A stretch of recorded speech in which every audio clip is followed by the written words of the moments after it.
Hello friends, good morning everybody, welcome back to my channel. আশা করি সবাই ভালো আছো। আজকে আমরা আবারও দারুণ ইন্টারেস্টিং একটি ভিডিও নিয়ে হাজির হয়েছি। আশা করি তোমাদের ভালো লাগবে। চলো তাহলে ভিডিওটি শুরু করা যাক। আজকে আমরা জেনে নেব কিছু প্রসিদ্ধ জলপ্রপাত, তাদের উচ্চতা অনুযায়ী, অর্থাৎ some important waterfall according to their height.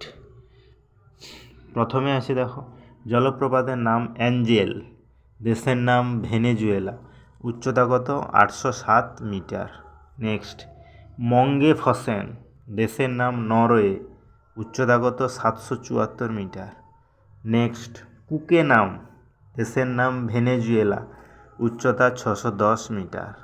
Next, উটিগাড়, দেশের নাম কি? নরওয়ে, উচ্চতা 600 মিটার। রিবন, দেশের নাম মার্কিন যুক্তরাষ্ট্র, উচ্চতা 491 মিটার। কিং জর্জ সিক্সথ, দেশের নাম গুয়ানা, উচ্চতা কত? 487 মিটার। তাহলে ভিডিওটি এখানেই শেষ হলো। নেক্সট আমরা এরকম আরও ইন্টারেস্টিং ভিডিও নিয়ে হাজির হবো। ভালো লাগলে চ্যানেলটা সাবস্ক্রাইব করবে, লাইক করবে, কমেন্টস করবে, ফ্রেন্ডদের শেয়ার করবে।